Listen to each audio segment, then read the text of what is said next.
നമസ്കാരം. മാറ്റോ ഓൺലൈൻ അക്കാഡമിയുടെ പുതിയൊരു അധ്യായത്തിലേക്ക് എല്ലാവർക്കും സ്വാഗതം. അപ്പോൾ ഇന്നത്തെ ക്ലാസ്സിൽ നമ്മൾ പഠിക്കാൻ പോകുന്നത് അളവുകൾ യൂണിറ്റുകൾ എന്ന ടോപ്പിക്കിന്റെ റിവിഷൻ ആണ്. ക്വസ്റ്റ്യൻ വിത്ത് റിലേറ്റഡ് ഫാക്ട്സ് ആ രീതിയിലാണ് നമ്മൾ പഠിച്ചു പോകുന്നത്. അപ്പോൾ നമുക്ക് വേഗം ക്ലാസ്സിലേക്ക് പോകാം. ഒന്നാമത്തെ ക്വസ്റ്റ്യൻ നോക്കൂ. അന്താരാഷ്ട്ര അളവ് തൂക്ക ബ്യൂറോയുടെ ആസ്ഥാനം. അന്താരാഷ്ട്ര അളവ് തൂക്ക ബ്യൂറോയുടെ ആസ്ഥാനം എവിടെയാണ് വരുന്നത്? ഫ്രാൻസിലാണ് കേട്ടോ. അന്താരാഷ്ട്ര അളവ് തൂക്ക ബ്യൂറോയുടെ ആസ്ഥാനം ചോദിക്കുവാണെങ്കിൽ ഫ്രാൻസിലാണ്. ഈ ഫ്രാൻസിലെ അന്താരാഷ്ട്ര അളവ് തൂക്ക ബ്യൂറോയിൽ ഒരു ദണ്ഡ് സൂക്ഷിച്ചിട്ടുണ്ട്. ഓർത്ത് വെക്കണേ, ഒരു മാതൃകാ ദണ്ഡ് സൂക്ഷിച്ചിട്ടുണ്ട്. ഞാൻ വരയ്ക്കുന്നതിൽ മിസ്റ്റേക്ക് ഉണ്ടാവും. ഈ മാതൃകാ ദണ്ഡ് നിർമ്മിച്ചിരിക്കുന്നത് പ്ലാറ്റിനം അതുപോലെ ഇറിഡിയം മിശ്രിതം കൊണ്ടാണ്. ഓർത്ത് വെക്കുക, അന്താരാഷ്ട്ര അളവ് തൂക്ക ബ്യൂറോയില്, അതായത് ഫ്രാൻസിലെ അന്താരാഷ്ട്ര അളവ് തൂക്ക ബ്യൂറോയില് ഒരു ഷെൽഫിന്റെ അകത്ത് ഒരു പ്ലാറ്റിനം ഇറിഡിയം മിശ്രിതം കൊണ്ട് നിർമ്മിച്ച ഒരു ദണ്ഡ് 0 ഡിഗ്രി സെൽഷ്യസിൽ സൂക്ഷിച്ചിട്ടുണ്ട്. എത്ര താപനിലയിലാണ്? 0 ഡിഗ്രി സെൽഷ്യസിൽ. ഈ ദണ്ഡിന്റെ 2 വരകൾക്കിടയിലെ നീളമാണ് നമ്മൾ 1 മീറ്റർ എന്ന് പറയുന്നത്. ഓർത്തു വെക്കുക കേട്ടോ. പ്ലാറ്റിനം ഇറിഡിയം മിശ്രിതം കൊണ്ട് നിർമ്മിച്ച് ഫ്രാൻസിലെ അന്താരാഷ്ട്ര അളവ് തൂക്ക ബ്യൂറോയിൽ സൂക്ഷിച്ചിരിക്കുന്ന 0 ഡിഗ്രി സെൽഷ്യസിൽ സൂക്ഷിച്ചിരിക്കുന്ന മാതൃകാ ദണ്ഡിന്റെ 2 വരകൾക്കിടയിലെ നീളമാണ് 1 മീറ്റർ. ആ അടിസ്ഥാനമാക്കിയിട്ടാണ്, ആ ഒരു നീളമാണ് 1 മീറ്റർ. അത് അടിസ്ഥാനമാക്കിയാണ് നമ്മുടെ ഈ നാട്ടിലുള്ള സ്കെയിലുകളും എല്ലാം നിർമ്മിച്ചിരിക്കുന്നത് അല്ലെ. നമുക്ക് എല്ലാവർക്കും അറിയാം, നീളത്തിന്റെ അടിസ്ഥാന യൂണിറ്റ് ഏതാണ്? നീളത്തിന്റെ അടിസ്ഥാന യൂണിറ്റ് ഏതാണ്? എനിക്ക് എഴുതാൻ കുറെ കാലമായിട്ട് കുറച്ച് ഈ സാധനത്തിൽ എഴുതാത്തതുകൊണ്ട് ചെറിയൊരു ബുദ്ധിമുട്ടുണ്ടേ. നിങ്ങൾ ഒന്ന് അഡ്ജസ്റ്റ് ചെയ്യട്ടോ, 2-3 ദിവസം കൊണ്ട് ശരിയാവും. മീറ്റർ. അപ്പൊ നീളത്തിന്റെ അടിസ്ഥാന യൂണിറ്റ് മീറ്റർ ആണ്. അതിൽ 1 മീറ്റർ എന്താണെന്നാണ് ഞാൻ പറഞ്ഞത്. അതുപോലെ അന്താരാഷ്ട്ര അളവ് തൂക്ക ബ്യൂറോ പറയുമ്പോൾ മറ്റൊരു സാധനം കൂടിയുണ്ട്. പിണ്ഡത്തിന്റെ അടിസ്ഥാന യൂണിറ്റ് എന്താ? കിലോഗ്രാം ആണ് അല്ലെ. പിണ്ഡത്തിന്റെ അടിസ്ഥാന യൂണിറ്റ് കിലോഗ്രാം ആണ്. അതും എന്താണ്? നമ്മുടെ അന്താരാഷ്ട്ര അളവ് തൂക്ക ബ്യൂറോയിൽ ഒരു ഭാഗത്ത് ഒരു ദണ്ഡ് സൂക്ഷിച്ചിട്ടുണ്ട്, മറ്റൊരു ഷെൽഫില് ആലോചിച്ച് നോക്കുക ഒരു സിലിണ്ടർ സൂക്ഷിച്ചിട്ടുണ്ട്. എന്തുകൊണ്ട് നിർമ്മിച്ചതാണ്? പ്ലാറ്റിനം ഇറിഡിയം മിശ്രിതം തന്നെയാണ് കേട്ടോ. പ്ലാറ്റിനം ഇറിഡിയം മിശ്രിതം കൊണ്ട് നിർമ്മിച്ച ഒരു മാതൃകാ സിലിണ്ടർ ഉണ്ട്. അതും സൂക്ഷിച്ചിരിക്കുന്ന 0 ഡിഗ്രി സെൽഷ്യസിലാണ്. അതിന്റെ പിണ്ഡമാണ് 1 കിലോഗ്രാം എന്ന് പറയുന്നത്. അതിന്റെ പിണ്ഡം എത്രയാണ്? 1 കിലോഗ്രാം. അപ്പൊ അന്താരാഷ്ട്ര അളവ് തൂക്ക ബ്യൂറോയുമായി ബന്ധപ്പെട്ട് നമ്മൾ എന്തെല്ലാം പഠിച്ചു? അന്താരാഷ്ട്ര അളവ് തൂക്ക ബ്യൂറോയുടെ ആസ്ഥാനം ഫ്രാൻസ് ആണ്. ഓരോ യൂണിറ്റുകൾ സ്റ്റാൻഡേർഡ് യൂണിറ്റ് ആയിട്ടൊക്കെ പ്രഖ്യാപിക്കുന്നത് നമ്മുടെ അന്താരാഷ്ട്ര അളവ് തൂക്ക ബ്യൂറോ ആണ്. അന്താരാഷ്ട്ര അളവ് തൂക്ക ബ്യൂറോയിൽ ഒരു 0 ഡിഗ്രി സെൽഷ്യസിൽ പ്ലാറ്റിനം ഇറിഡിയം മിശ്രിതം കൊണ്ട് നിർമ്മിച്ച ഒരു മാതൃകാ ദണ്ഡ് സൂക്ഷിച്ചിട്ടുണ്ട്. ആ ദണ്ഡിന്റെ 2 വരകൾക്കിടയിലെ നീളം 1 മീറ്റർ ആണ്. അതേപോലെ പ്ലാറ്റിനം ഇറിഡിയം മിശ്രിതം കൊണ്ട് നിർമ്മിച്ച ഒരു സിലിണ്ടർ സൂക്ഷിച്ചിട്ടുണ്ട്. അതും 0 ഡിഗ്രി സെൽഷ്യസിലാണ് സൂക്ഷിച്ചിരിക്കുന്നത്. അതിന്റെ പിണ്ഡമാണ് 1 കിലോഗ്രാം. നമ്മുടെ നാട്ടിലെ തൂക്കക്കട്ടികളും ഒക്കെ നിർമ്മിച്ചിരിക്കുന്നത് ഈ 1 കിലോഗ്രാം എന്ന സ്റ്റാൻഡേർഡ് മാനദണ്ഡം ഉപയോഗിച്ചാണ്. ഒന്നാമത്തെ ക്വസ്റ്റ്യൻ ക്ലിയർ ആയെന്ന് വിചാരിക്കുന്നു. രണ്ടാമത്തെ ക്വസ്റ്റ്യൻ നോക്കൂ. CGS സമ്പ്രദായം ഉദയം ചെയ്തത് എവിടെയാണ്? അപ്പൊ എന്താണ് ഈ CGS അളവ് സമ്പ്രദായം? നമ്മുടെ യൂണിറ്റുകൾ ഉണ്ടല്ലോ, പല യൂണിറ്റ് ഉണ്ട് അല്ലെ. ഇപ്പൊ നമുക്കറിയാം, നീളത്തിന് തന്നെ നമ്മൾ എന്തെല്ലാം യൂണിറ്റ് ഉപയോഗിക്കാറുണ്ട്? സെന്റിമീറ്റർ ഉപയോഗിക്കാറുണ്ട്, മില്ലിമീറ്റർ ഉപയോഗിക്കാറുണ്ട്, മീറ്റർ ഉപയോഗിക്കാറുണ്ട് അല്ലെ. അതിൽ നീളത്തിന്റെ അടിസ്ഥാന യൂണിറ്റ് മീറ്റർ ആണെന്ന് പറഞ്ഞു. SI unit, international system of standard units, അത് മീറ്റർ ആണ്. നീളത്തിന്റെ ചെറിയ യൂണിറ്റ് ആണ് അല്ലെ, സെന്റിമീറ്റർ. അപ്പൊ ഇങ്ങനെയുള്ള കുറച്ച് അളവ് സമ്പ്രദായങ്ങളുണ്ട്, മീറ്റർ അല്ലാതെ മറ്റ് ചില യൂണിറ്റുകൾ ഉപയോഗിക്കുന്ന അളവ് സമ്പ്രദായം. അതിൽ പ്രശസ്തമായ ഒരു അളവ് സമ്പ്രദായമാണ് CGS. ഉദയം ചെയ്തിരിക്കുന്നത് ഫ്രാൻസിലാണ് കേട്ടോ. ഫ്രാൻസിൽ സി എന്ന് പറയുന്നത് ഫസ്റ്റ് ലെറ്റർ ഉദ്ദേശിക്കുന്നത് നീളത്തെയാണ്. ഫസ്റ്റ് ലെറ്റർ എന്താ? നീളം. രണ്ടാമത്തെ ലെറ്റർ പിണ്ഡം, മൂന്നാമത്തെ ലെറ്റർ സമയം. അപ്പൊ C വെച്ച് നീളത്തിന്റെ യൂണിറ്റ് സെന്റിമീറ്റർ, G വെച്ചിട്ട് പിണ്ഡത്തിന്റെ യൂണിറ്റ് ഗ്രാം, ആൻഡ് S വെച്ച് സമയത്തിന്റെ യൂണിറ്റ് സെക്കൻഡ്. ഇതാണ് CGS സിസ്റ്റം. രണ്ടാമത് വേറൊരു സിസ്റ്റം ഉണ്ട്, അതാണ് FPS സിസ്റ്റം. ഉദയം ചെയ്തിരിക്കുന്നത് ബ്രിട്ടനിലാണ് കേട്ടോ. FPS സിസ്റ്റം എവിടെയാണ്? ബ്രിട്ടനിലാണ്. F വെച്ചിട്ട് നീളത്തിന്റെ യൂണിറ്റ് ഏതാ? ഫൂട്ടാണ്. P വെച്ചിട്ടോ പൗണ്ട്, S വെച്ചിട്ട് സെക്കൻഡ്. അപ്പൊ 2 അളവ് സമ്പ്രദായമായേ. മൂന്നാമതൊരു അളവ് സമ്പ്രദായമുണ്ട്, അതാണ് MKS എന്ന് പറയുന്നത്. അതും ഫ്രാൻസിലാണ് ഉദയം ചെയ്തിരിക്കുന്നത്. എം വെച്ച് നീളത്തിന്റെ യൂണിറ്റ് എന്താ? മീറ്റർ. കെ വെച്ചിട്ട് കിലോഗ്രാം. എസ് വെച്ചിട്ട് സെക്കൻഡ്. അപ്പോൾ ഇതിൽ നിന്ന് ഓർക്കേണ്ടത് അളവ് സമ്പ്രദായങ്ങളിൽ പെട്ടതാണ് CGS, FPS, MKS. CGSഉം MKSഉം ഉദയം ചെയ്തിരിക്കുന്നത് ഫ്രാൻസിലാണ്. FPS ആണെങ്കിൽ ബ്രിട്ടനിൽ. CGS centimetre, gram, second. FPS foot, pound, second. MKS metre, kilogram, second. ഇനി ഇപ്പൊ ലോകവ്യാപകമായി അംഗീകരിച്ചിരിക്കുന്ന 4ാമത്തെ അളവ് സമ്പ്രദായമാണ് SI സമ്പ്രദായം. ഏതാണ്? SI സമ്പ്രദായം. SI സമ്പ്രദായത്തിൽ നമുക്ക് എത്ര അടിസ്ഥാന അളവുകളുണ്ട് മക്കളെ? അടിസ്ഥാന അളവുകൾ 7 എണ്ണമാണുള്ളത് കേട്ടോ. 7 അടിസ്ഥാന അളവുകൾ. ആ 7 അടിസ്ഥാന അളവുകളുടെ യൂണിറ്റുകൾ നമുക്കൊന്ന് നോക്കാം. ഒന്നാമത്തെ ആളാണ് നീളം. ഒന്നാമത്തെ അടിസ്ഥാന അളവാണ് നീളം. നീളത്തിന്റെ SI യൂണിറ്റ് മീറ്റർ ആണ്. രണ്ടാമത്തെ അടിസ്ഥാന യൂണിറ്റ് ആണ് പിണ്ഡം എന്ന് പറയുന്നത്. പിണ്ഡത്തിൻ്റെത് കിലോഗ്രാം. കണ്ടോ? Small m kilogram. മൂന്നാമത്തെ ആളാണ് സമയം. സമയത്തിൻ്റെത് പ്രതീകം S. സെക്കൻഡ് ആണ് അടിസ്ഥാന യൂണിറ്റ്. 4ാമത്തെ അടിസ്ഥാന അളവാണ് ഊഷ്മാവ്. ഓർത്ത് വെക്കണേ, ഊഷ്മാവ്. ഊഷ്മാവിന്റെ അടിസ്ഥാന യൂണിറ്റ് കെൽവിൻ ആണ്. Capital K. കാരണം ഒരു സയന്റിസ്റ്റിന്റെ പേരാണ്. ഒരു സയന്റിസ്റ്റിന്റെ പേരാണ് യൂണിറ്റിനെങ്കിൽ നമ്മൾ അതിന്റെ പ്രതീകം എഴുതുമ്പോൾ കുറച്ച് ബഹുമാനം കാണിച്ചിട്ട് ക്യാപിറ്റൽ ലെറ്റർ എഴുതണം. ഇനി 5ാമത്തെ ആളാണ് വൈദ്യുത പ്രവാഹ തീവ്രത. വൈദ്യുത പ്രവാഹ തീവ്രത. അതിന്റെ SI യൂണിറ്റ് ആണ് ആംപിയർ. Ampere capital A. അതും ശാസ്ത്രജ്ഞന്റെ പേരാണ്. So capital letter. 6ാമത്തെ അടിസ്ഥാന അളവ് ഏതാണെന്ന് അറിയോ? പ്രകാശ തീവ്രത. പ്രകാശ തീവ്രതയാണ് 6ാമത്തെ അടിസ്ഥാന അളവ്. കാൻഡില. CD. എന്താണ്? കാൻഡില. കേട്ടിട്ട് അധികം പരിചയമില്ലാത്ത പേരായിരിക്കും, ഓർത്ത് വെക്കാം. 7ാമതൊരു അടിസ്ഥാന അളവ് കൂടിയുണ്ട്, പദാർത്ഥത്തിന്റെ അളവ്. 7ാമത്തെ അടിസ്ഥാന അളവ് ഏതാണ്? പദാർത്ഥത്തിന്റെ അളവ്. അതാണ് മോൾ എന്ന് പറയുന്നത്. മോൾ.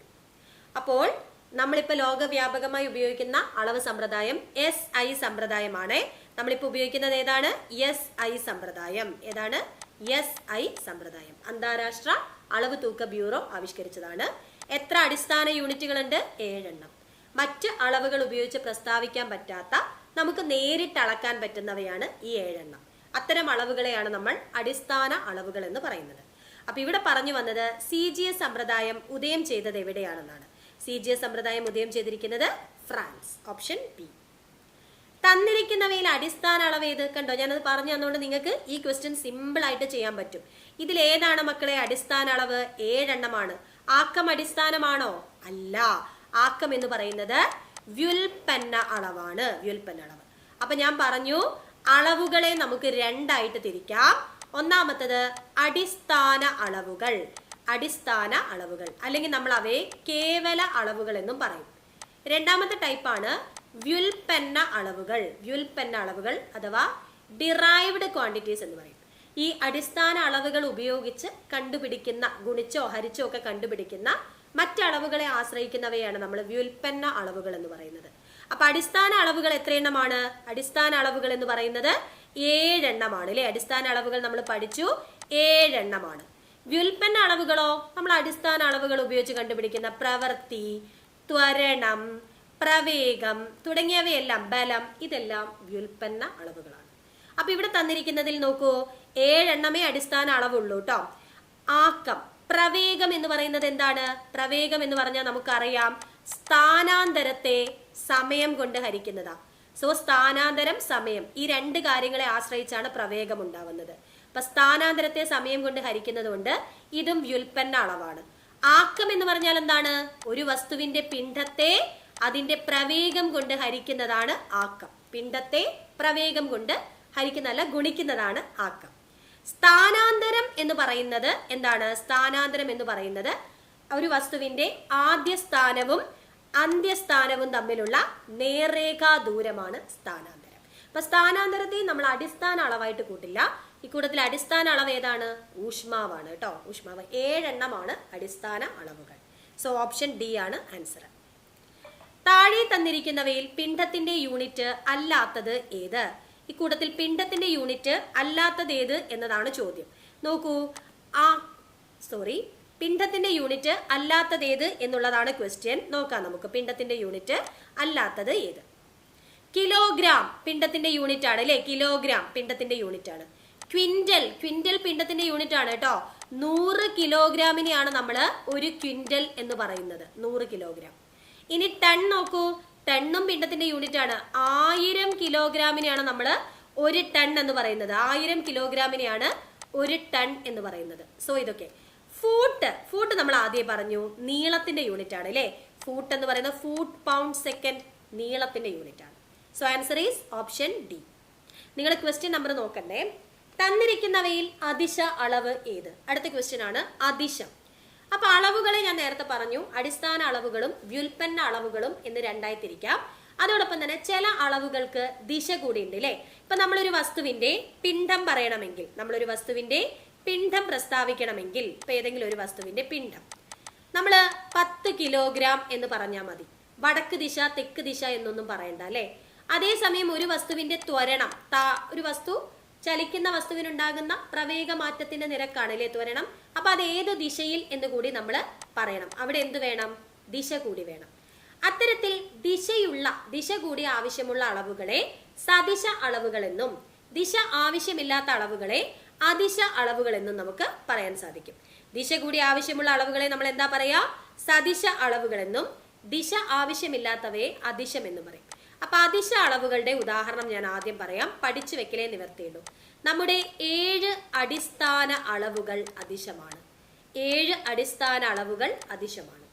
അതുപോലെ ഇതൊക്കെ നിങ്ങൾ പഠിച്ചിട്ടുണ്ടാവും. റിവിഷൻ ആയതുകൊണ്ടാണ് ഞാൻ വേഗം പറയുന്നത്. ദൂരം, ഒരു വസ്തു സഞ്ചരിച്ച പാതയുടെ ആകെ നീളമാണ് ദൂരം, അതിശമാണ്. വേഗത, വേഗത എന്ന് പറഞ്ഞാൽ ദൂരം ബൈ സമയമാണ്. ദൂരം ബൈ സമയം. ഇത് ഞാൻ പിന്നീട് ഡീറ്റെയിൽഡ് ആയിട്ട് പറഞ്ഞു തരാം കേട്ടോ. ഇപ്പൊ ജസ്റ്റ് ഒന്ന് ഓർത്ത് വെക്കുക, വേഗത. അതുപോലെ മറ്റൊരു അടിസ്ഥാന അതിശ അളവാണ്, നമ്മൾ ആരും പ്രതീക്ഷിക്കില്ല, പ്രവൃത്തി. പ്രവൃത്തി അതിശ അളവാണ്. മർദ്ദം അതിശ അളവാണ്. ഊർജം അതിശ അളവാണ്. പ്രവൃത്തി ചെയ്യാനുള്ള കഴിവ്. പ്രവൃത്തി അതിശമായതുകൊണ്ട് പവറും അതിശമായി. ഓക്കെ, പ്രവൃത്തി അതിശമായതുകൊണ്ട് പവറും അതിശമായി. ഓക്കെ, നിങ്ങൾക്ക് ഈ ക്ലാസ് ആവശ്യമുണ്ടെങ്കിൽ ഞാൻ ഈ ടോപ്പിക് തന്നെ ഡീറ്റെയിൽഡ് ആയിട്ട് നമ്മൾ ബോർഡൊക്കെ വെച്ച് ക്ലാസ് എടുത്തു തരാം കേട്ടോ. അപ്പൊ പവർ, ഇതെല്ലാം എന്താണ്? അതിശ അളവുകളാണ്. മർദ്ദം അതിശമാണ് ആസ് പെർ PSC. അതുപോലെ SCERT പ്രകാരവും മർദ്ദം അതിശമാണ്. സദിശ അളവുകൾക്ക് ഉദാഹരണം ചോദിക്കുവാണെങ്കിൽ സ്ഥാനാന്തരം, ഒരു വസ്തുവിനുണ്ടാകുന്ന സ്ഥാനമാറ്റമാണ്. അത് എങ്ങോട്ടാണെന്ന് പറയണോ അല്ലെ? പ്രവേഗം, വേഗതയല്ല പ്രവേഗം. ത്വരണം, അതുപോലെ ആക്കം, അതുപോലെ ബലം, പിന്നെ ആവേഗം. ഇതെല്ലാം എന്താണ്? ഇതെല്ലാം എന്താണ്? സദിശ അളവുകളാണ്. ദിശ കൂടിയുള്ള അളവുകളാണ് ഇവയെല്ലാം. ഓക്കെ, ക്ലിയർ ആയി എന്ന് വിചാരിക്കുന്നു. അപ്പൊ ഇവിടെ ഒരു വസ്തുവിനുണ്ടാവുന്ന ആക്കം സദിശമാണ് അല്ലെ? ആക്കം എന്ന് പറയുന്നത് സദിശമാണ്. ആക്കം എങ്ങനെ കണ്ടുപിടിക്കാൻ ഞാൻ പറഞ്ഞു. ഒരു വസ്തുവിന്റെ പിണ്ഡം ഗുണിക്കണം പ്രവേഗം. പ്രവേഗത്തിന് ദിശയുണ്ട്. ആക്കം അനുഭവപ്പെടുന്നത് പ്രവേഗത്തിന്റെ ദിശയിലാണ്. പ്രവേഗം എന്ന് പറഞ്ഞാൽ ഒരു വസ്തുവിന്റെ സ്ഥാനാന്തരത്തെ സമയം കൊണ്ട് ഹരിക്കുന്നതാണ്. സോ സ്ഥാനാന്തരം സദിശമാണ്, ഇത് സദിശമാണ്. സ്ഥാനാന്തരം ഞാൻ പറഞ്ഞു സ്ഥാനമാറ്റമാണ് സദിശം. പ്രവൃത്തി, പ്രവൃത്തി എന്ന് പറയുന്നത് അതിശ അളവാണ്. പ്രവൃത്തി അതിശമാണ്. തന്നിരിക്കുന്നവയിൽ സദിശ അളവേത്? ഇനി നിങ്ങൾക്ക് ഇത് പുഷ്പം പോലെ ചെയ്യാലോ. സദിശ അളവേത് എന്നതാണ് ചോദ്യം. നോക്കൂ, ആവേഗം. ആവേഗം എന്ന് പറയുന്നത് ഞാൻ പറഞ്ഞു ബലം ഗുണിക്കണം സമയമാണ്. ഇതൊക്കെ നിങ്ങൾ പഠിച്ചിട്ടുണ്ടാവും അല്ലെ? ആവേഗം എന്ന് പറഞ്ഞാൽ ബലം ഗുണിക്കണം സമയമാണ്. നോക്കൂ, ബലം സദിശമാണ്, ആവേഗം എന്താണ്? സദിശം. വേഗത, വേഗത എന്ന് പറഞ്ഞാൽ ദൂരം ബൈ സമയമാണ്, അതിശമാണ് വേഗത. ദൂരം എന്ന് പറയുന്നതും അതിശമാണ്. സാന്ദ്രത എന്ന് പറഞ്ഞ ഒരു വസ്തുവിന്റെ പിണ്ഡത്തെ അതിന്റെ വ്യാപ്തം കൊണ്ട് ഹരിക്കുന്നതാണ്. അതും എന്താണ്? അതിശമാണ്. സോ ഇവിടെ സദിശ അളവ് ഓപ്ഷൻ എ ആണ് ആൻസർ. ആൻസർ വരുന്നത് ഓപ്ഷൻ എ. എല്ലാ അളവ് സമ്പ്രദായങ്ങളിലും ഒരേ യൂണിറ്റ് ഉള്ള ഭൗതിക അളവ്. എല്ലാ അളവ് സമ്പ്രദായങ്ങളും CGS-ലാണെങ്കിലും FPS-ലാണെങ്കിലും MKS-ലാണെങ്കിലും SI സമ്പ്രദായത്തിലാണെങ്കിലും ഒരേ യൂണിറ്റ് ഉള്ള ഒരേ ഒരാളേ ഉള്ളൂ, അയാള് സമയമാണ്. ആരാണ്? സമയം. സമയമാണ് ആൻസർ. ഒരു വസ്തുവിൽ അടങ്ങിയിരിക്കുന്ന ദ്രവ്യത്തിന്റെ അളവും വസ്തുവിന് സ്ഥിതി ചെയ്യാൻ ആവശ്യമായ സ്ഥലത്തിന്റെ അളവും തമ്മിലുള്ള അനുപാതമാണ് ഡാഷ്. ഒരു വസ്തുവിൽ അടങ്ങിയിരിക്കുന്ന ദ്രവ്യത്തിന്റെ അളവിനെ നമ്മൾ എന്ത് പറയും? ഒരു വസ്തുവിൽ അടങ്ങിയിരിക്കുന്ന ദ്രവ്യത്തിന്റെ അളവാണ് അതിന്റെ പിണ്ഡം.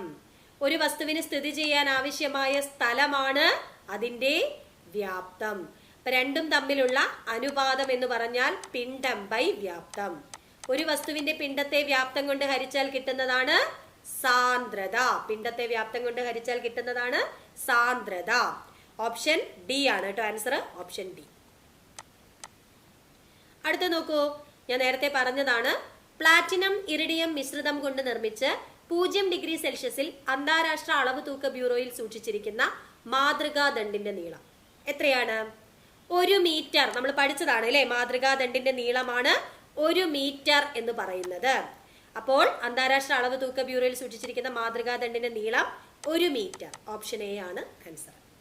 അടുത്ത ക്വസ്റ്റ്യൻ നോക്കൂ, പിണ്ഡം ഗുണിക്കണം പ്രവേഗം. ഞാൻ ഇപ്പൊ പറഞ്ഞിട്ടേ ഉള്ളൂ, ഒരു വസ്തുവിന്റെ പിണ്ഡത്തെ പ്രവേഗം കൊണ്ട് ഗുണിച്ചാൽ കിട്ടുന്ന അളവാണ് ആക്കം. ചലിക്കുന്ന വസ്തുക്കളുടെ സവിശേഷതയാണ് അല്ലെ ആക്കം. നമ്മളിങ്ങനെ നടന്നു പോകുമ്പോൾ നമ്മളൊരു ബസ്സോ കാറോ വന്ന് ഇടിച്ചു കഴിഞ്ഞാൽ ആ ഇടി ഉണ്ടാക്കുന്ന ആഘാതമാണ് ആക്കം. അപ്പൊ ആക്കം എന്ന് പറയുന്നത് പിണ്ഡം ഗുണിക്കണം പ്രവേഗം. യൂണിറ്റ് എന്തായിരിക്കും മക്കളെ? SI unit. പിണ്ഡത്തിന്റെ SI യൂണിറ്റ് നമുക്കറിയാം, കിലോഗ്രാം. പ്രവേഗം എന്ന് പറഞ്ഞാൽ എന്താണെന്ന് നമുക്ക് നോക്കണം. പ്രവേഗം എന്ന് പറഞ്ഞാൽ സ്ഥാനാന്തരത്തെ സമയം കൊണ്ട് ഹരിച്ചാലാണ് പ്രവേഗം കിട്ടുക. സ്ഥാനാന്തരത്തിന്റെ യൂണിറ്റ് മീറ്റർ, സമയം സെക്കൻഡ്. സോ പ്രവേഗത്തിന്റെ യൂണിറ്റ് മീറ്റർ പെർ സെക്കൻഡ്. അപ്പോൾ പ്രവേഗം എന്ന് പറയുന്നത് മീറ്റർ പെർ സെക്കൻഡ്. ആക്കത്തിന്റെ യൂണിറ്റ് വരുന്നത് കിലോഗ്രാം മീറ്റർ പെർ സെക്കൻഡ്. തെറ്റിക്കരുതേ, ഓപ്ഷൻ എ ആണ് ആൻസർ. അങ്ങനെയാണെങ്കിൽ ഇവിടെ ഓരോന്നും ഞാൻ പറയാം. പ്രവൃത്തി എന്ന് പറഞ്ഞാൽ എന്താണ്? നമ്മൾ ഒരു വസ്തുവിൽ ഒരു ബലം പ്രയോഗിച്ചു എന്ന് വിചാരിക്കാം. നമ്മൾ ഒരു വസ്തുവിൽ ഒരു ബലം പ്രയോഗിച്ചു, അതിന്റെ ബലമായിട്ട് ഇതിന് ചെറിയൊരു സ്ഥാനാന്തരം ഉണ്ടായി ഡി. അങ്ങനെയാണെങ്കിൽ ബലം ഗുണിക്കണം സ്ഥാനാന്തരമാണ് നമ്മൾ ചെയ്ത പ്രവൃത്തി. ബലത്തെ സ്ഥാനാന്തരം കൊണ്ട് ഗുണിച്ചാൽ നമ്മൾ ചെയ്ത പ്രവൃത്തി കിട്ടും. അപ്പൊ പ്രവൃത്തി കണ്ടുപിടിക്കാനുള്ള ഇക്വേഷൻ ബലം ഗുണിക്കണം സ്ഥാനാന്തരം. യൂണിറ്റ് എന്താ? ബലത്തിന്റെ SI യൂണിറ്റ് ന്യൂട്ടൺ ആണ്, സ്ഥാനാന്തരം മീറ്റർ ആണ്. സോ പ്രവൃത്തിയുടെ SI യൂണിറ്റ് ന്യൂട്ടൺ മീറ്റർ. അതിന് പറയുന്ന പേരാണ് ജൂൾ, ക്യാപിറ്റൽ ജെ. ഓർത്ത് വയ്ക്കുക, സയന്റിസ്റ്റിന്റെ പേരാണ്, അതുകൊണ്ടാണ് ക്യാപിറ്റൽ വന്നത്. മർദ്ദം കണ്ടുപിടിക്കാനുള്ള ഇക്വേഷൻ എന്താ? നമ്മൾ സിമ്പിൾ ആയിട്ട് നമുക്ക് പറയാം ബലം ബൈ വിസ്തീർണം. ഇനി ആസ് പെർ SCERT നമ്മൾ എങ്ങനെ പറയണം? വ്യാപക മർദ്ദം ബൈ, SCERT അങ്ങനെയാണ് കൊടുത്തിരിക്കുന്നത്, പരപ്പളവ്. എന്താ വ്യാപക മർദ്ദം? വ്യാപക മർദ്ദം എന്ന് പറഞ്ഞാൽ മർദ്ദമല്ല, ആകെ ബലമാണ് കേട്ടോ. ഒരു പ്രതലത്തിൽ പ്രയോഗിക്കപ്പെടുന്ന ആകെ ബലത്തിനെയാണ് നമ്മൾ വ്യാപക മർദ്ദം എന്ന് പറയുന്നത്. സോ ഇൻ ഇഫക്റ്റ് ബലം തന്നെയാണ്. അപ്പൊ മർദ്ദത്തിന്റെ യൂണിറ്റ് എന്താ മക്കളെ വരിക? മർദ്ദത്തിന്റെ യൂണിറ്റ് എന്ത് വരും? ബലത്തിന്റെ യൂണിറ്റ് നമുക്കറിയാം ന്യൂട്ടൺ, വിസ്തീർണം മീറ്റർ സ്ക്വയർ, നീളം ഗുണിക്കണം വീതി അല്ലെ. അപ്പൊ മർദ്ദത്തിന്റെ യൂണിറ്റ് വരും ന്യൂട്ടൺ പെർ മീറ്റർ സ്ക്വയർ. അതിന് പറയുന്ന പേരാണ് pascal. Newton per metre square ആണ് പാസ്കൽ. ഓർത്തിരുന്ന് പഠിക്കുക കേട്ടോ. ആവേഗം ഞാൻ ഇക്വേഷൻ നേരത്തെ പറഞ്ഞിരുന്നു, ബലം ഗുണിക്കണം സമയം. ബലം ഗുണിക്കണം സമയം. ബലത്തിന്റെ യൂണിറ്റ് ന്യൂട്ടൺ, സമയം സെക്കൻഡ്. ന്യൂട്ടൺ സെക്കൻഡ് ആണ് ആവേഗത്തിന്റെ യൂണിറ്റ്. പഠിച്ചു വെക്കണേ. ബലം ഗുണിക്കണം സ്ഥാനാന്തരം. ഇപ്പൊ ഞാൻ പറഞ്ഞിട്ടേ ഉള്ളൂ, ബലം ഗുണിക്കണം സ്ഥാനാന്തരം. നമ്മളൊരു വസ്തുവിൽ ഒരു ബലം പ്രയോഗിച്ചു, വസ്തുവിന് ഒരു സ്ഥാനമാറ്റം ഉണ്ടായി. ആ സ്ഥാനമാറ്റത്തിന്റെ അളവിനെയും നമ്മൾ പ്രയോഗിച്ച ബലത്തിന്റെ അളവിനെയും തമ്മിൽ ഗുണിച്ചാൽ കിട്ടുന്നത് പ്രവൃത്തി. ബലം ഗുണിക്കണം സ്ഥാനാന്തരം പ്രവൃത്തി. വ്യുൽപ്പന്ന അളവാണ് ഇവയൊക്കെ പ്രവൃത്തി. പവർ എന്ന് പറഞ്ഞാൽ എന്താണ്? പ്രവൃത്തിയുടെ നിരക്കാണ് അല്ലെ പവർ. പവർ എന്ന് പറഞ്ഞാൽ പ്രവൃത്തി ബൈ സമയമാണ്. പ്രവൃത്തി ബൈ സമയം. പ്രവൃത്തിയുടെ യൂണിറ്റ് ഞാൻ പറഞ്ഞു ന്യൂട്ടൺ മീറ്റർ ആണ്. അതിന് പറയുന്ന പേരാണ് ജൂൾ. പ്രവൃത്തിയുടെ CGS യൂണിറ്റ് ഏതാണ്? എർഗ് ആണ് കേട്ടോ. പ്രവൃത്തിയുടെ CGS യൂണിറ്റ് എർഗ് ആണ്. ഒരു ജൂൾ എന്ന് പറഞ്ഞാൽ 10⁻7 എർഗ്. പഠിച്ചു വയ്ക്കാം. ഇനി പവറിന്റെ യൂണിറ്റ് അപ്പൊ എന്താ വരിക? പവറിന്റെ യൂണിറ്റ് എന്ത് വരും? പ്രവൃത്തി ബൈ സമയം. പ്രവൃത്തിയുടെ യൂണിറ്റ് ജൂൾ ആണ്, joule per second. Joule per സെക്കൻഡിന് പറയുന്ന പേരാണ് വാട്ട്. ജെയിംസ് വാട്ടിനോടുള്ള ബഹുമാനാർത്ഥം, ക്യാപിറ്റൽ W. അപ്പൊ പവറിന്റെ യൂണിറ്റ് ചോദിക്കുവാണെങ്കിൽ, SI യൂണിറ്റ് ചോദിക്കുവാണെങ്കിൽ വാട്ടാണ്. തെറ്റിക്കരുത്, പവറിന്റെ SI യൂണിറ്റ് ഏതാണ്? വാട്ടാണ്. പവറിന് വേറൊരു യൂണിറ്റ് കൂടി ഉണ്ട്, ഹോഴ്സ് പവർ. ഒരു ഹോഴ്സ് പവർ എന്ന് പറഞ്ഞാൽ എത്രയാണ്? 746 വാട്ടാണ്. അതും കൂടി ഒന്ന് പഠിച്ചു വെക്കണേ. പവറിന്റെ വേറൊരു യൂണിറ്റ് ആണ് ഹോഴ്സ് പവർ. ഇനി മർദ്ദത്തിന്റെ യൂണിറ്റ് ഞാൻ പറഞ്ഞു എന്താണ്? മർദ്ദം എന്ന് പറഞ്ഞാൽ ബലം ബൈ വിസ്തീർണമാണ്. ഓർമ്മയുണ്ടാവും എന്ന് വിചാരിക്കുന്നു. ന്യൂട്ടൺ പെർ മീറ്റർ സ്ക്വയർ വരും യൂണിറ്റ്. അതിന് പറയുന്ന പേരാണ് എന്ത്? Pascal. P capital A small, pascal. ആവേഗത്തിന്റെ യൂണിറ്റ് ഏതായിരുന്നു പറഞ്ഞത്? ആവേഗം എന്ന് പറഞ്ഞാൽ ബലം ഗുണിക്കണം സമയം, ന്യൂട്ടൺ സെക്കൻഡ്. മർദ്ദം എന്ന് പറഞ്ഞ ഇപ്പൊ ഞാൻ പറഞ്ഞിട്ടേ ഉള്ളൂ, ഇതൊക്കെ കണക്റ്റഡ് ആണ്. മർദ്ദം എന്ന് പറഞ്ഞാൽ എന്ത് ബൈ പരപ്പളവ? പ്രവൃത്തിയാണോ, പവർ ആണോ, ആക്കമാണോ? വ്യാപക മർദ്ദം. മർദ്ദം എന്ന് പറഞ്ഞാൽ വ്യാപക മർദ്ദം ബൈ പരപ്പളവ്. വ്യാപക മർദ്ദത്തിന് നമ്മൾ പറയുന്നത് ഒരു പ്രതലത്തിൽ പ്രയോഗിക്കപ്പെടുന്ന ആകെ ബലം. സോ മർദ്ദം വ്യാപക മർദ്ദം ബൈ പരപ്പളവ്. ബലം ഗുണിക്കണം സമയം എന്താ? എല്ലാം എക്സ്പ്ലെയിൻ ചെയ്ത് കഴിഞ്ഞു. ബലം ഗുണിക്കണം സമയമാണ് ആവേഗം. നമ്മള് ആവേഗ ബലം എന്നൊക്കെ നിങ്ങൾ പഠിക്കൂലേ? ആവേഗ ബലം ബലത്തിൽ നമ്മൾ പഠിച്ചതാണ്. വളരെ ചെറിയ സമയത്തേക്ക് പ്രയോഗിക്കപ്പെടുന്ന വലിയ ബലമാണ് ആവേഗ ബലം. ചുറ്റിക ഉപയോഗിച്ച് ആണി അടിച്ച് കയറ്റുമ്പോഴേ നമ്മളിങ്ങനെ സ്ലോ മോഷനിലല്ലല്ലോ അടിക്കുക, വേഗം വേഗം അടിക്കൂലേ? അപ്പൊ സമയം ഗ്യാപ്പ് കുറവാണ്. അപ്പൊ ചെറിയ സമയത്തേക്ക് പ്രവർത്തിക്കുന്ന വലിയ ബലമാണ് ആവേഗ ബലം. അപ്പൊ ബലം ഗുണിക്കണം സമയമാണ് ആവേഗം എന്ന് പറയുന്നത്. ആവേഗം എന്ന് പറഞ്ഞാൽ ബലം ഗുണിക്കണം സമയം. So answer is option D. താഴെ പറയുന്നവയിൽ നീളത്തിന്റെ യൂണിറ്റ് അല്ലാത്തത് ഏത്? ഞാൻ സ്ഥിരം ഇടുന്ന ക്വസ്റ്റ്യൻ ആണ്. പാർസെക് എന്ന് പറഞ്ഞാൽ എന്താണ്? നീളത്തിന്റെ യൂണിറ്റ് ആണ്. ഗാലക്സികൾ, വലിയ വലിയ നക്ഷത്ര സമൂഹങ്ങളില്ലേ, അങ്ങനെയുള്ള ഗാലക്സികൾ തമ്മിലുള്ള ദൂരം അളക്കാനാണ് പാർസെക് ഉപയോഗിക്കുന്നത്. പാർസെക്കിന് മറ്റൊരു പേര് കൂടിയുണ്ട്, പാരലാക്റ്റിക് സെക്കൻഡ്. ചിലപ്പോൾ അങ്ങനെയായിരിക്കും പരീക്ഷയ്ക്ക് ചോദിക്കുക, പാരലാക്റ്റിക് സെക്കൻഡ്. നീളത്തിന്റെ ഏറ്റവും വലിയ യൂണിറ്റ് ആണ് കേട്ടോ പാർസെക് എന്ന് പറയുന്നത്. അത് കഴിഞ്ഞാൽ പിന്നെ വരുന്നത് പ്രകാശവർഷം അഥവാ ലൈറ്റ് ഇയർ ആണ്. അത് കഴിഞ്ഞാൽ അസ്ട്രോണമിക്കൽ യൂണിറ്റ് ആണ്. അപ്പൊ ലൈറ്റ് ഇയർ, പ്രകാശവർഷം എന്ന് പറയുന്നത് നക്ഷത്രങ്ങൾ തമ്മിലുള്ള ദൂരം അളക്കാൻ. നക്ഷത്രങ്ങൾ, ഇപ്പം സൂര്യനും പ്രോക്സിമ സെഞ്ചുറി, അങ്ങനെ നക്ഷത്രങ്ങൾ തമ്മിലുള്ള ദൂരം അളക്കാനാണ് പ്രകാശവർഷം. പ്രകാശവർഷം എന്ന് പറഞ്ഞാൽ പ്രകാശം ഒരു വർഷം കൊണ്ട് സഞ്ചരിക്കുന്ന ദൂരം. ഒരു പ്രകാശവർഷം എന്ന് പറഞ്ഞാൽ 9.46 ഗുണിക്കണം 9.46 ഗുണിക്കണം 10⁻12 മീറ്റർ ആണ്. ഓക്കെ, 10⁻12 കിലോമീറ്റർ ആണ് കേട്ടോ, മീറ്റർ അല്ല കിലോമീറ്റർ. 9.46 ഗുണിക്കണം 10⁻12 കിലോമീറ്റർ ആണ് ഒരു പ്രകാശവർഷം. ഇനി ഒരു അസ്ട്രോണമിക്കൽ യൂണിറ്റ് എന്ന് പറഞ്ഞാൽ ഗ്രഹങ്ങൾ തമ്മിലുള്ള ദൂരം, ഗ്രഹങ്ങൾ തമ്മിലുള്ള ദൂരം അല്ലെങ്കിൽ സൂര്യനും ഗ്രഹങ്ങളും തമ്മിലുള്ള ദൂരം. ഓക്കെ, ഇനി ഒരു അസ്ട്രോണമിക്കൽ യൂണിറ്റ് എന്ന് പറഞ്ഞാൽ 15 കോടി കിലോമീറ്റർ ആണ് കേട്ടോ.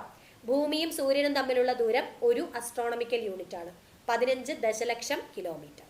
ഇവിടെ ഇപ്പൊ ഇത് മൂന്നും യൂണിറ്റ് എന്തിന്റെയാണ്? നീളത്തിന്റെ യൂണിറ്റ് ആണ്. ഇക്കൂട്ടത്തിൽ ചന്ദ്രശേഖർ പരിധി എന്ന് പറയുന്നത് പിണ്ഡത്തിന്റെ യൂണിറ്റ് ആണ് കേട്ടോ മക്കളെ. ചന്ദ്രശേഖർ പരിധി എന്ന് പറയുന്നത് നക്ഷത്രങ്ങളുടെ പിണ്ഡം പ്രസ്താവിക്കുന്ന യൂണിറ്റ് ആണ്. നക്ഷത്രങ്ങളുടെ പിണ്ഡം. അപ്പൊ നീളത്തിന്റെ യൂണിറ്റ് അല്ലാത്തത് ചന്ദ്രശേഖർ പരിധിയാണ്. അത് എന്തിന്റെ യൂണിറ്റ് ആണ്? ചന്ദ്രശേഖർ പരിധി എന്ന് പറയുന്നത് പിണ്ഡത്തിന്റെ യൂണിറ്റ് ആണ്. പിണ്ഡം, നക്ഷത്രങ്ങളുടെ പിണ്ഡം. നക്ഷത്രങ്ങൾ തമ്മിലുള്ള ദൂരം അളക്കുന്നത് വേഗം വേഗം പറഞ്ഞോളൂ. ഇപ്പൊ പറഞ്ഞിട്ടേ ഉള്ളൂ, ഏതാണ്? പ്രകാശവർഷം. പ്രകാശവർഷം. ഒരു കാര്യം കൂടെ പറയാനുണ്ടേ, ഒരു പാർസെക് എന്ന് പറയുന്നത് 3.26 പ്രകാശവർഷമാണ്. അതും കൂടി ഒന്ന് പഠിച്ചു വെക്കണേ. ഒരു പാർസെക് എന്ന് പറയുന്നത് 3.26 പ്രകാശവർഷം. നോട്ടിക്കൽ മൈൽ എന്ന് പറയുന്നത് വ്യോമ നാവിക മേഖലകളിൽ ദൂരത്തിന്റെ യൂണിറ്റ് ആണ്. അപ്പൊ ഒരു നോട്ടിക്കൽ മൈൽ എന്ന് പറയുന്നത് നോട്ടിക്കൽ മൈൽ എന്ന് പറയുന്നത് വ്യോമ നാവിക മേഖലകളിലുള്ള ദൂരത്തിന്റെ യൂണിറ്റ് ആണ്. നോട്ട് എന്ന് പറഞ്ഞാൽ വേഗതയുടെ യൂണിറ്റ് ആണ് കേട്ടോ. ഒരു നോട്ടിക്കൽ മൈൽ 1.852 കിലോമീറ്റർ ആണ്. അതും പഠിച്ചു വയ്ക്കാം. ശരിയായ പ്രസ്താവന ഏത്? കപ്പാസിറ്റൻസിന്റെ യൂണിറ്റ് ഫാരഡ് ആണ്. ആക്കം, ആവേഗം എന്നിവ സദിശ അളവുകളാണ്. ഒരു ന്യൂട്ടൺ എന്ന് പറഞ്ഞാൽ 10⁵5 ഡൈൻ ആണ്. ഇവയെല്ലാം കപ്പാസിറ്റൻസിന്റെ യൂണിറ്റ് ഫാരഡ് ആണ്. അങ്ങനെ കുറച്ച് യൂണിറ്റ് നമുക്ക് പഠിക്കാനുണ്ട് അല്ലേ. ഇലക്ട്രിക് ചാർജുകൾ ശേഖരിച്ചു വെക്കാനുള്ള സംവിധാനമാണ് കപ്പാസിറ്റർ. ചാർജ് ശേഖരിച്ചു വെക്കാനുള്ള കഴിവിനെയാണ് കപ്പാസിറ്റൻസ് എന്ന് പറയുന്നത്. കപ്പാസിറ്റൻസിന്റെ യൂണിറ്റ് ആണ് നമ്മൾ പഠിച്ചത് ഫാരഡ്. അതുപോലെ വൈദ്യുത പ്രതിരോധത്തിന്റെ യൂണിറ്റ് വെച്ചാൽ നമ്മൾ എന്താ പറയാ? വൈദ്യുത പ്രതിരോധം ഓം ആണ് കേട്ടോ. വൈദ്യുത ചാലകത സ്ഥിരമായി ചോദിക്കുന്നതാണ് സീമെൻസ്. വൈദ്യുത ചാലകത സീമെൻസ്. വൈദ്യുത പ്രവാഹം നമ്മൾ പറഞ്ഞു ആംപിയർ. പൊട്ടൻഷ്യൽ വ്യത്യാസത്തിന്റെ യൂണിറ്റ് ഏതാണ്? വോൾട്ട് ആണ് കേട്ടോ. വോൾട്ട്. പൊട്ടൻഷ്യൽ വ്യത്യാസം വോൾട്ട് ആണ്. വോൾട്ട്. ഓക്കെ, ക്ലിയർ ആയി. ഇൻഡക്റ്റൻസ് അങ്ങനെ ചോദിക്കാറില്ല. ഇൻഡക്റ്റൻസിന്റെ യൂണിറ്റ് ചോദിക്കുകയാണെങ്കിൽ ഏതാണ്? ഹെൻറി ആണ് കേട്ടോ. ഹെൻറി. ഇൻഡക്റ്റൻസിന്റെ യൂണിറ്റ് ഹെൻറി ആണ്. അതുപോലെ കാന്തിക ഫ്ലക്സിന്റെ യൂണിറ്റ് ചോദിച്ചാലോ? കാന്തിക ഫ്ലക്സ് ചോദിക്കാറില്ല. കാന്തിക ഫ്ലക്സ് മാഗ്നറ്റിക് ഫ്ലക്സ് ആണെങ്കിൽ വെബർ ആണ്, വെബർ. ഇനി കാന്തിക ഫ്ലക്സ് സാന്ദ്രത അല്ലെങ്കിൽ മാഗ്നറ്റിക് ഫീൽഡിന്റെ ഇന്റൻസിറ്റി എന്നൊക്കെ ചോദിക്കുകയാണെങ്കിൽ കാന്തിക ഫ്ലക്സ് സാന്ദ്രത എന്നാണ് ചോദിക്കുന്നതെങ്കിൽ അത് ടെസ്ലയാണ് കേട്ടോ. ടെസ്ല. അത് ടെസ്ലയാണ്. ടെസ്ല. കാന്തിക ഫ്ലക്സ് സാന്ദ്രതയാണ് ചോദിക്കുന്നതെങ്കിൽ ടെസ്ല, കാന്തിക ഫ്ലക്സ് ആണെങ്കിൽ വെബർ. അതൊന്ന് പഠിച്ചു വെക്കണേ. രണ്ടാമത് നോക്കൂ, ആക്കം ആവേഗം എന്ന് പറയുന്നത് സദിശമാണ്. ഒരു സംശയമില്ല അല്ലെ. 1 ന്യൂട്ടൺ 10⁵ ഡൈൻ ആണ്. ഈ ഡൈൻ എന്ന് പറയുന്നത് ബലത്തിന്റെ CGS യൂണിറ്റ് ആണ്. സോ 1 ന്യൂട്ടൺ എന്ന് പറയുന്നത് 10⁵ ഡൈൻ ആണ്. നേരെ തിരിച്ച് ഒരു ഡൈൻ എത്രയാണെന്ന് ചോദിച്ചാൽ 10⁻⁻5 newton. So the answer is ഇവയെല്ലാം. എല്ലാ പ്രസ്താവനകളും ശരിയാണ്. സോ ആൻസർ ഈസ് ഇവയെല്ലാം. അടുത്ത ക്വസ്റ്റ്യൻ നോക്കൂ, ബെക്വറൽ ഏതിന്റെ യൂണിറ്റ് ആണ്? ബെക്വറൽ. ബെക്വറൽ അതുപോലെ ക്യൂറി എന്നൊക്കെ പറയുന്നത് റേഡിയോ ആക്ടിവിറ്റിയുടെ യൂണിറ്റ് ആണ് കേട്ടോ. ബെക്വറൽ, ക്യൂറി എന്നൊക്കെ പറയുന്നത് റേഡിയോ ആക്ടിവിറ്റിയുടെ യൂണിറ്റ് ആണ്. ലെൻസിന്റെ പവറിന്റെ യൂണിറ്റ് ചോദിക്കുകയാണെങ്കിൽ ഡയോപ്റ്റർ ആണ്. Dioptre, capital D. അത് കോൺവെക്സ് ലെൻസ് ആണെങ്കിൽ പോസിറ്റീവ് ആയിരിക്കും പവർ.